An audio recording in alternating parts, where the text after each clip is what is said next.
उम्र यही कोई 60 साल की होगी उनकी। गांव के लोग कहते थे कि वो औरत नहीं बल्कि डायन थी, क्योंकि शादी होते ही रुकमा के पति की मौत हो गई और फिर धीरे धीरे उसके परिवार के सब लोग एक एक करके खत्म हो गए। और साथ ही गांव में पड़ा अकाल, जमीन सूख गई, खेती सूख गई, लोग भूखे मरने लगे। रुकमा को गांव से बाहर निकाल दिया गया और तब से वो गांव के बाहर झोपड़ी बनाकर रहने लगी। कोई भी रुकमा के घर के आजू बाजू से गुजरता तक नहीं था। एक दिन गांव के रहने वाले रतन और उसकी पत्नी आनंदी को दूसरे गांव से आते वक्त रात हो गई और अंधेरे में रास्ता भटक के वो रुकमा की झोपड़ी के पास जा पहुंचे। अरे आनंदी, ये क्या हो गया? हम तो रुकमा डायन की झोपड़ी के पास आ पहुंचे। अब तो सब बुरा होगा। जल्दी जल्दी से निकल यहाँ से। हाँ जी, सही कहते हैं आप। ये डायन हमको खा जाएगी। जल्दी भागो यहाँ से। तभी रुकमा झोपड़ी से बाहर आती है। अरे रुको, तुम लोग यहाँ मेरी झोपड़ी में आराम कर लो और देखो, इस रास्ते पर आगे मत जाना। हाँ हाँ, हमें आगे जाने से इसलिए रोक रही है ना, ताकि हमें मार डाले तू। अरे ना ना, मैं तो तुम्हारी जान बचाना चाहती हूँ। मेरी बात तो सुनो। डर की वजह से आनंदी और रतन वहां से भाग जाते हैं, लेकिन फिर अगले दिन गांव में खबर फैलती है कि रतन और आनंदी ने अपने घर में फांसी लगाकर आत्महत्या कर ली। वजह क्या थी किसी की समझ में नहीं आया।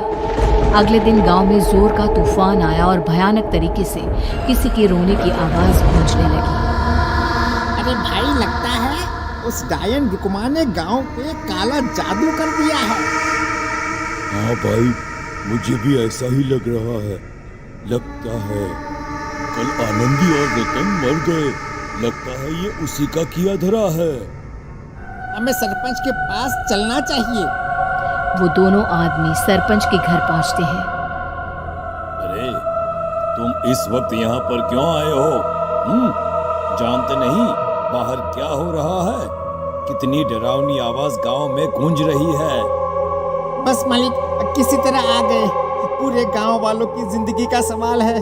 अरे मालिक, ऐसे तो सब एक एक करके मर जाएंगे। तो क्या चाहते हो? क्या किया जाए? मालिक, हमें रुकमा को मारना होगा। अरे जब तक वो डायन गांव में जिंदा रहेगी, तब तक गांव में ये सब होता ही रहेगा। शायद ठीक कह रहे हो तुम लोग, मगर ये काम करेगा कौन? मालिक, अगर आप कहे तो हम दोनों मिलके इस काम को अंजाम दे दे। बस आपको हमें यकीन दिलाना होगा कि हम पकड़े नहीं जाएंगे।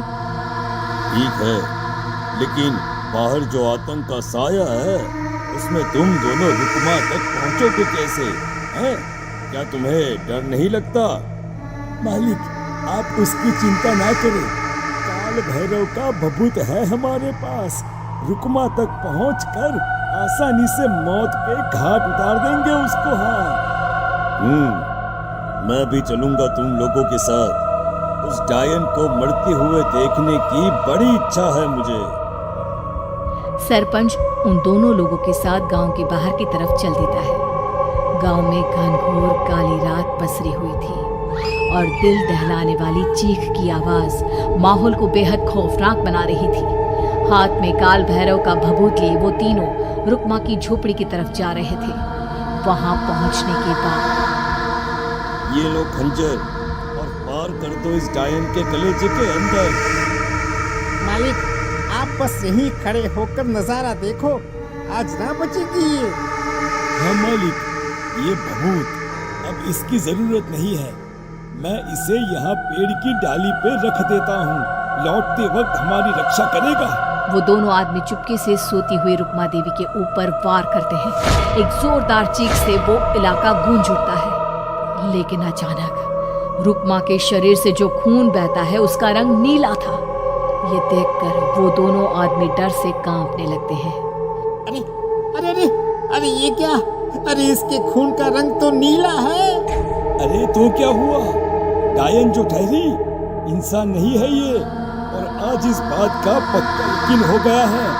मर गई चुड़ैल, मर जाने दे। चल सरपंच साहब को जाकर ये खबर सुनाते हैं। वो दोनों जैसे ही बाहर आए, उन्होंने देखा सरपंच की लाश पेड़ पे लटकी हुई थी। ये देखकर वो दोनों डर के मारे चीखते हुए वहां से भागे, लेकिन तभी एक बेहद डरावनी औरत उनके सामने आकर खड़ी हो गई। कहाँ जा रहे हो? तुम्हें क्या लगा किसी का खून करके बच जाओगे तुम? कौन हो तुम? कौन हो? हमने तो डायन को मारा है, कुछ गलत नहीं किया भाई। वो डायन नहीं थी, वो इस गांव की रक्षा कर रही थी। तुम कौन हो? और तुम्हें कैसे पता वो कौन थी? उसने रतन और आनंदी को मार डाला। रतन और आनंदी को मना किया था रुक्मा ने इस रास्ते से आगे जाने से, पर वही दोनों माने नहीं और उन दोनों ने मुझे देख लिया था, इसलिए उनका मरना तो तय था। क्या मतलब तूने मारा था? और हम समझ रहे थे कि रुक्मा ये सब कर रही है।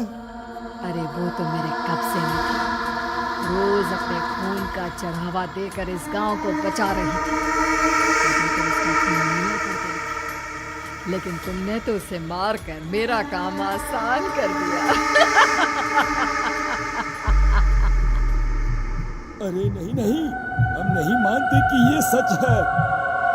नहीं मानते तो बताओ सरपंच कैसे मरा फिर?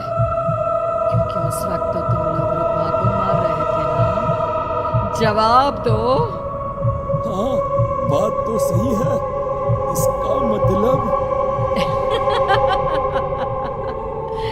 इसका मतलब अब तुम लोगों ने अपनी मौत को खुद दावत दी है, क्योंकि जो तुम लोगों को बचाने की कोशिश कर रही थी वो तो अब रही नहीं।